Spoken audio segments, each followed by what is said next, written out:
ಇವತ್ತು ಸಿದ್ದರಾಮಯ್ಯನವರು ಏನು ಅತಿ ಹೆಚ್ಚು ಬಜೆಟನ್ನು ಮಂಡನೆ ಮಾಡಿದಂಥ ಖ್ಯಾತಿಗೊಳಗಾಗಿದ್ದಾರೆ.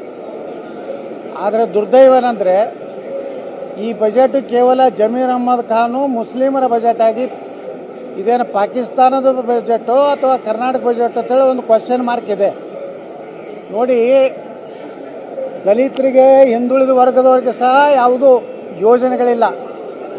ಆದರೆ ಇವತ್ತು ಸುಮಾರು 25,000 ಹೆಣ್ಮಕ್ಳನ್ನು ಮುಸ್ಲಿಂ ಹೆಣ್ಮಕ್ಳನ್ನ ತರಬೇತಿ ಕೊಡುವಂಥದ್ದು, ಅಂದ್ರೆ ಆತ್ಮರಕ್ಷಣೆಗಾಗಿ.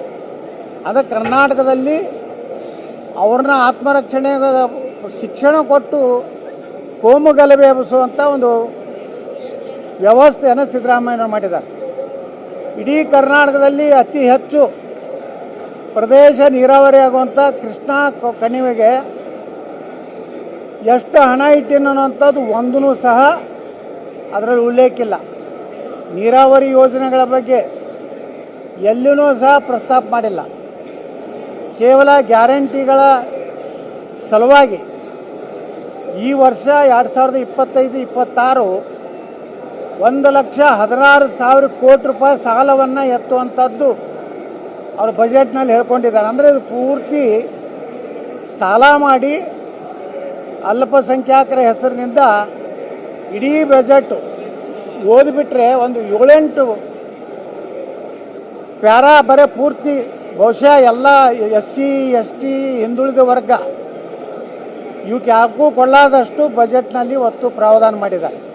ಈ ರೀತಿ ಸಿದ್ದರಾಮಯ್ಯನವರು ಕೇವಲ ಒಂದು ಸಮುದಾಯವನ್ನು ತುಷ್ಟೀಕರಣ ಮಾಡುವಂಥದ್ದು ಮತ್ತು ಇಷ್ಟು ಸಾಲ ಮಾಡಿ ಸುಮಾರು 55,000 ಕೋಟಿ ರೂಪಾಯಿ ನಾವು ಗ್ಯಾರಂಟಿ ಯೋಜನೆ ಕೊಟ್ಟಿವಿ ಅಂತಾರೆ. ಬಡ್ಡಿ ಅದು ಲೆಕ್ಕ ಹಾಕಿದ್ರೆ ಇದು ಕೇವಲ 4 ತಾಸು ಇವತ್ತು ಬೇಕಾದ್ರೆ ಅವ್ರ ಬಜೆಟ್ ಪೂರ್ಣ ಪ್ರಮಾಣದಲ್ಲಿ ಮುಗಿಬೇಕಾದ್ರೆ. ಕೇಂದ್ರ ಬಜೆಟ್ ಇಡೀ ದೇಶದ ಬಜೆಟನ್ನು ನಮ್ಮ ಅರ್ಥಮಂತ್ರಿಗಳು ಕೇವಲ 1 ಗಂಟೆಯಲ್ಲಿ ಇಡೀ ದೇಶದ ಬಜೆಟನ್ನು ಮಂಡನೆ ಮಾಡಿದ್ದಾರೆ. ಸಿದ್ದರಾಮಯ್ಯನವರು 10 ಗಂಟೆ 15 ನಿಮಿಷಕ್ಕೆ ಪ್ರಾರಂಭ ಮಾಡಿ ಇನ್ನೂವರೆಗೂ ಅವರ ಭಾಷಣ ಮುಂದುವರೆದಿದೆ.